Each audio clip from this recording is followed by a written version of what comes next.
শিব পুরাণে স্বয়ং দেবাদিদেব মহাদেব বলছেন, সোমবার সাহসের সাথে এই খাবারটি একবার খেয়ে নিতে পারবে, সেই ব্যক্তি সারা জীবন সুস্থ ও নিরোগ থাকবে। দেবাদিদেব মহাদেব এও বলেন, সেই ব্যক্তি পুজো পাঠ না করেই মহাদেবের আশীর্বাদ প্রাপ্ত করবেন।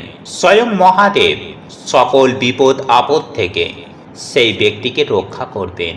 তাই বন্ধুরা, আগামীকাল সোমবার দিন আপনারা যাই খান, এই একটি খাবার অবশ্যই খান, তাহলে মহাদেবের আশীর্বাদে আপনার পৃথিবী বদলে যাবে। আর এই দিনে বন্ধুরা, আমাদের সামান্য কিছু কার্যে নতুন মাসে আমাদের জীবনে তথা আমাদের পরিবারে ভগবান পরম সৌভাগ্যে ভরিয়ে দেন। এবং এই দিনে সকালে যারা ঘুম থেকে উঠে এই সামান্য জিনিসের দর্শন করে, তারাই এই মাসে হয় পরম ভাগ্যশালী। এই মাসে তাদের জীবনে অর্থ, সুখ, শান্তি, সৌভাগ্যে ভরে ওঠে। এবং এই দিনে যারা একটু হলেও এই সামান্য খাবারটি খায়, তারা সারা বছর সুস্থ থাকে, তাদের আর্থিক ভাগ্য ফেরে এবং এই মাস তাদের দারুণ কাটে। তাই একটু ধৈর্য সহকারে বন্ধুরা আপনারা ভিডিওটি অবশ্যই পুরো দেখুন, তাহলে আপনারা নতুন কিছু জানতে পারবেন, নতুন কিছু শিখতে পারবেন। এই দিনে বন্ধুরা সামান্য কিছু কার্যে এই মাস আমাদের জন্য সৌভাগ্যের দরজা খুলে দেয়। তাই এই দিনে বন্ধুরা আপনারা সামান্য হলেও কিন্তু এই খাবারটি অবশ্যই গ্রহণ করুন। এতে সারা মাস বন্ধুরা আপনারা সুস্থ ও নিরোগ থাকবেন এবং আপনাদের পরিবারেও সুখ, শান্তি, সমৃদ্ধি বজায় থাকবে। এই মাসে আপনাদের বাড়ির দরজার সামনে সৌভাগ্য এসে দাঁড়াবে, ফলে সর্ব কাজেই আপনারা সফলতা প্রাপ্তি করবেন। তাই এই দিনে বন্ধুরা সামান্য কিছু কার্য এই মাসে আমাদের ওপরে প্রচণ্ড রূপে প্রভাব ফেলে। তাই এই মাসকে সুন্দর করতে এই দিনে কিন্তু আপনারা এই খাবারগুলোকে একদম ভুলেও খাবেন না এবং এই কার্যগুলো কিন্তু আপনারা ভুলেও করবেন না, নইলে এই মাসে কিন্তু বন্ধুরা আপনাদের ওপর ঈশ্বরের কৃপা হবে না। ফলে নানান রকম সমস্যার মধ্যে কিন্তু আপনারা এই মাসে পড়তে পারেন। তাই সোমবার দিন বন্ধুরা আপনারা কোন খাবারটিকে অবশ্যই গ্রহণ করবেন, এই সব কিছুই বন্ধুরা আমরা আজকের এই ভিডিওতে জানব। তাই ভিডিওটি কিন্তু বন্ধুরা আপনারা অবশ্যই পুরো দেখুন এবং ভিডিওটিতে বন্ধুরা আপনারা একটি লাইক করে কমেন্টে হর হর মহাদেব ও জয় শ্রীকৃষ্ণ রাধে রাধে অবশ্যই লিখুন। এবং আপনারা যদি এখনো পর্যন্ত আমাদের চ্যানেলে নতুন হয়ে থাকেন, তাহলে চ্যানেলটি সাবস্ক্রাইব করে পাশে থাকা নোটিফিকেশন বেল আইকনটি অন করে রাখবেন, তাহলে নতুন কিছু জানতে পারবেন, নতুন কিছু শিখতে পারবেন। বন্ধুরা, এই দিন ঠাকুরকে কোনো রকমের ভোগ না দিয়ে কিন্তু কোনো রকমের খাবার খাবেন না। তাই এই দিনে আপনারা সকাল সকাল স্নান করে ভগবানের পুজো অর্চনা করার পর ভগবানকে ভোগ দেওয়ার পরেই আপনারা প্রসাদ রূপে বাড়ির সকলে মিলে তা গ্রহণ করে তবেই দিনটি শুরু করুন।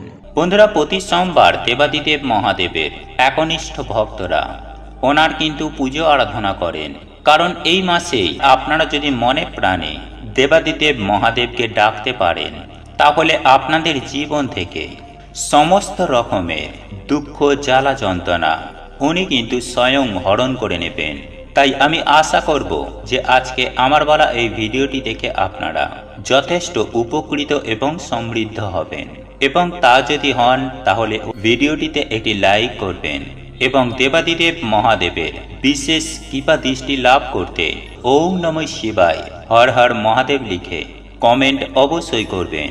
দেখুন বন্ধুরা, শাস্ত্র মতানুসারে মনে করা হয় দেবাদিদেব মহাদেবকে একবার সন্তুষ্ট করা যায়, তাহলে জীবনে কখনো দুঃখ, কষ্ট ও দারিদ্রতার সম্মুখীন কখনোই হতে হয় না।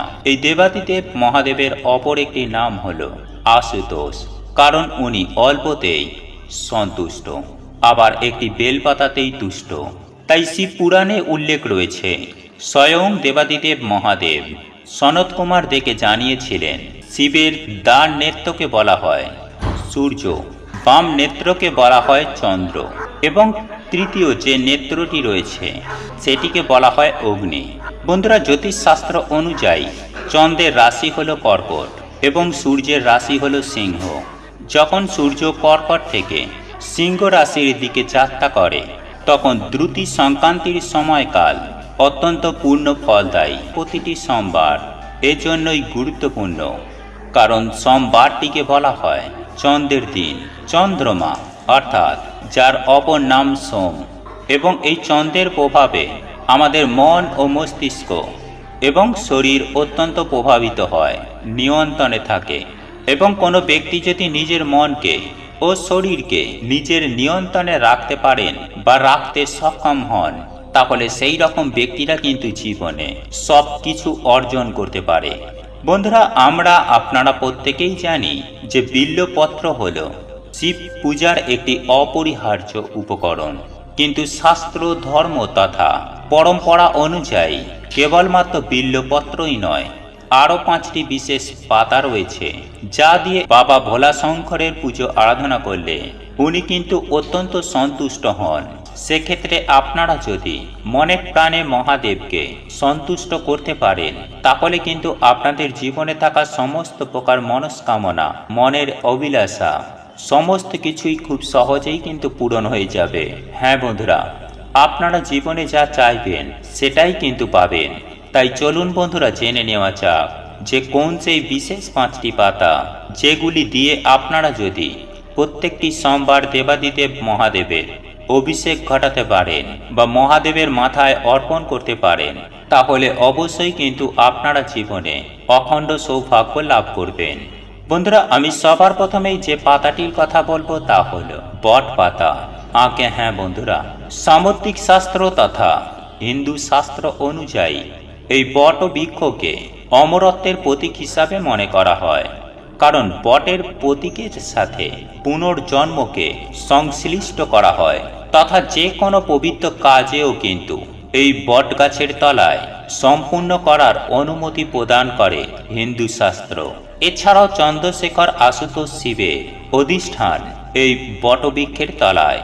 বন্ধুরা, বটবৃক্ষটি হল শিবের মহামৃত্যুঞ্জয়ের আরও একটি রূপ, আর এ কারণেই দেবাদিদেব মহাদেবকে বট পাতা অর্পণ করলে সুখ, শান্তি, সমৃদ্ধি তথা দীর্ঘায়ুর প্রাপ্তি ঘটে এবং দুর্ভাগ্য জীবন থেকে সরে গিয়ে অখণ্ড সৌভাগ্যের উদয় হয়। বন্ধুরা, এরপর দ্বিতীয় যে পত্রটির কথা আপনাদেরকে বলবো তা হলো আকন্দ ফল বা গাছ। দেবাদিদেব মহাদেবের অত্যন্ত প্রিয় বলে মনে করা হয়। বন্ধুরা, মনকে ঠান্ডা রাখতে অতি অবশ্যই সোমবার দিন দেবাদিদেব মহাদেবকে আকন্দ গাছের পাতা এবং ফল অর্পণ করুন। এছাড়াও হিন্দু শাস্ত্র অনুযায়ী আকন্দ পাতা শিবলিঙ্গে প্রদান করলে দুর্ভাগ্যের অবসান ঘটে এবং জীবনে চরম উন্নতির পথ প্রশস্ত হয়। তৃতীয়ত বন্ধুরা, স্কন্দ পুরাণ অনুসারে ত্রিদেব অর্থাৎ ব্রহ্মা, বিষ্ণু, মহেশ্বর বাস করেন এই অশ্বত্থ বৃক্ষের পাতায়। এছাড়াও এই অশ্বত্থ গাছটিকে অত্যন্ত পবিত্র গাছ বলে শাস্ত্রে পরিগণিত করা হয়। বন্ধুরা, যে কোনো একটি সোমবারে আপনি যদি বিল্বপত্র, অশ্বত্থ গাছের পাতা সহযোগে শিবলিঙ্গের ওপরে নিবেদন করতে পারেন, তাহলে দেবাদিদেব মহাদেবের আশীর্বাদ অতি অবশ্যই লাভ করতে পারবেন। এছাড়াও সোমবারে শিবের মাথায় অশ্বত্থ পাতা নিবেদন করলে শনিদেবের সাড়ে সাতি দশা থেকেও অনেকাংশেই জাতক জাতিকারা মুক্তি লাভ করে থাকে। বন্ধুরা, এরপর চতুর্থ পাতাটি হল অশোক গাছের পাতা। বন্ধুরা, হিন্দু সনাতন ধর্মের লোকেরা এই অশোক গাছকে অতি পবিত্র একটি গাছ বলে মনে করেন। বিভিন্ন রকম কর্মশক্তিকে বশীভূত করার হেতু এই অশোক গাছের পাতা ব্যবহৃত করা হয়।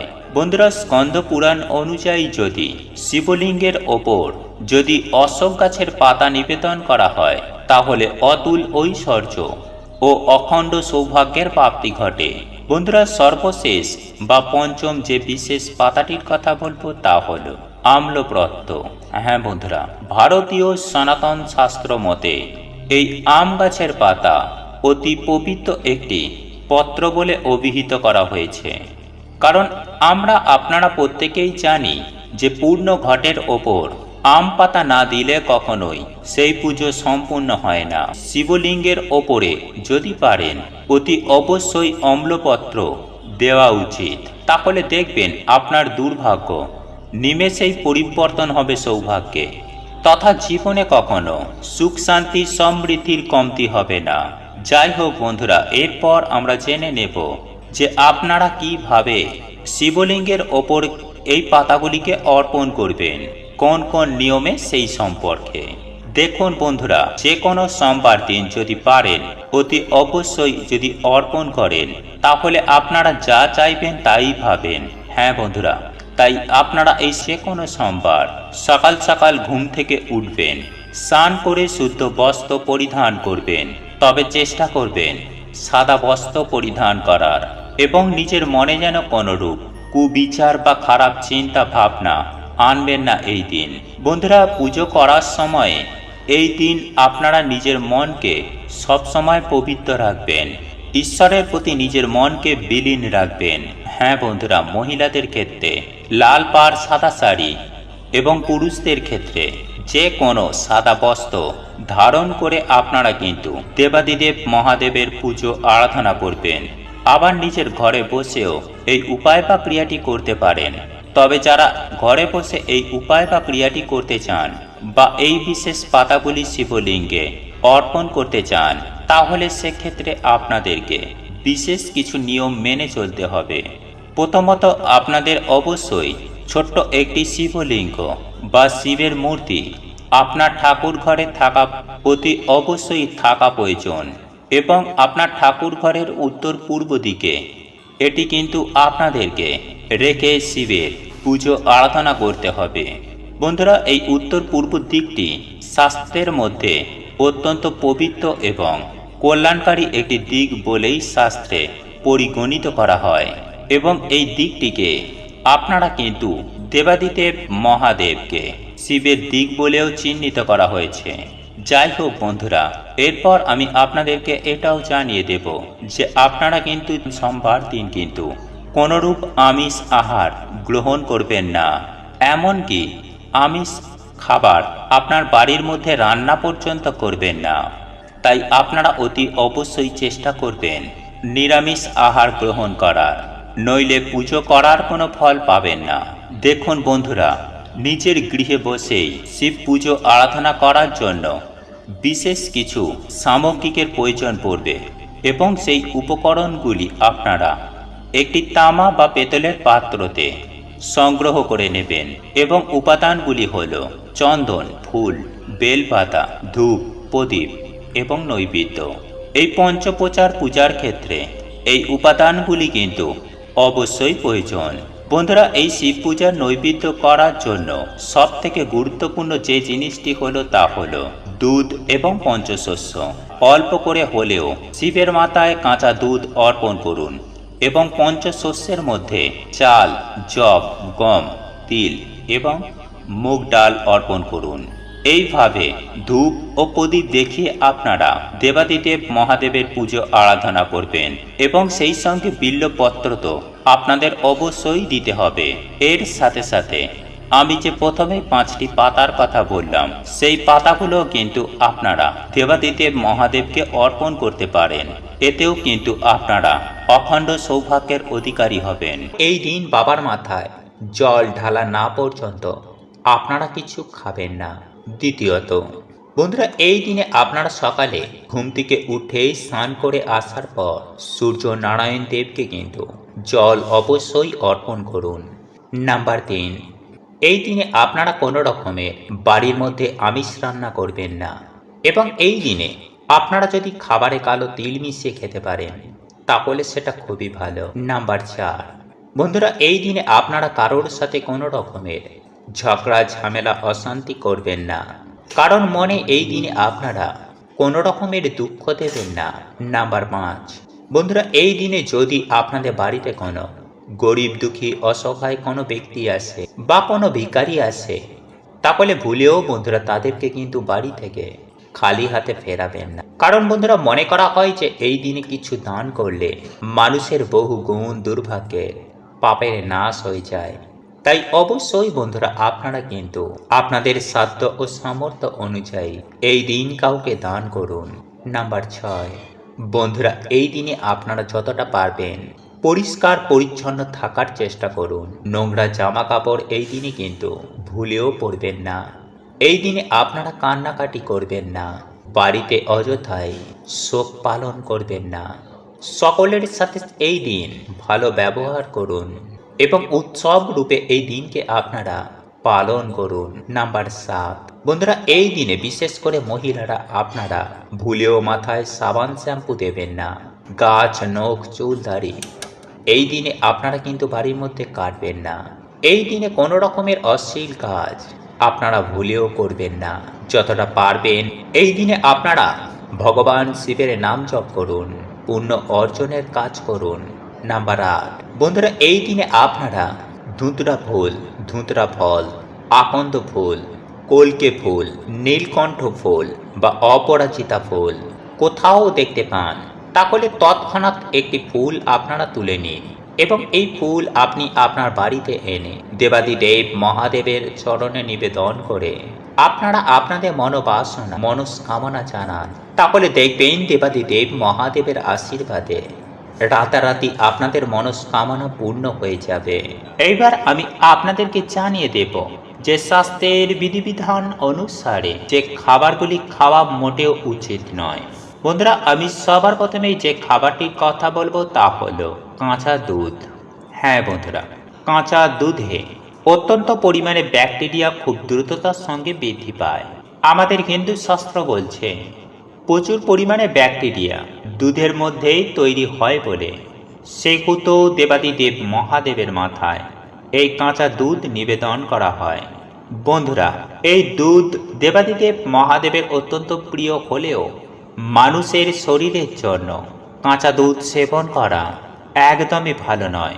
বন্ধুরা বহু প্রাচীন কাল থেকেই কাঁচা দুধ কিন্তু দেবাদিদেব মহাদেবের মাথায় নিবেদন করা হয় এবং এই দুধ দিয়ে ওনার অভিষেক করা হয়। সুতরাং আপনারা কোনো পরিস্থিতিতে এই কাঁচা দুধ কিন্তু গ্রহণ করবেন না, এতে ভালো আপনাদেরই হবে। তবে একই সঙ্গে আমি আপনাদেরকে এটাও জানিয়ে রাখি বন্ধুরা, আপনারা সোমবারের ব্রত পালন করুন বা না করুন, অন্ততপক্ষে এই দিন এক কণা হলেও এই খাবারটি গ্রহণ করুন। আর এই খাবারটি আপনাদেরকে তৈরি করতে হবে, আর তা হলো হবিষ্যান্ন। হ্যাঁ বন্ধুরা, এই খাবারটি তৈরি করার জন্য আপনাদেরকে একটি তামা বা পিতলের হাঁড়ি নিতে হবে। আর এই তামা বা পেতলের যদি হাঁড়ি বা কোনো পাত্র আপনাদের না থেকে থাকে তাহলে আপনারা মাটির পাত্রেও বানাতে পারেন, কিন্তু মাটি বা তামা পেতল ছাড়া স্টিল বা অ্যালুমিনিয়ামের কোনো পাত্রে এই খাবারটি রন্ধন করবেন না, নতুবা বাবার আশীর্বাদের জায়গায় অভিশাপ গ্রহণ করবেন। বন্ধুরা এই খাবারটি রন্ধন করার জন্য আপনাদেরকে নিতে হবে আতপ চাল, আলু, কাঁচকলা, মুগ ডাল। হ্যাঁ বন্ধুরা, এই 4টি জিনিস আপনাদেরকে সংগ্রহ করতে হবে। তারপর আপনারা এইগুলিকে রন্ধন করবেন। চালের মধ্যেই আপনারা এই মুগ ডাল, আলু ও কাঁচকলা দিয়ে দেবেন, দিয়ে এগুলিকে রন্ধন করবেন।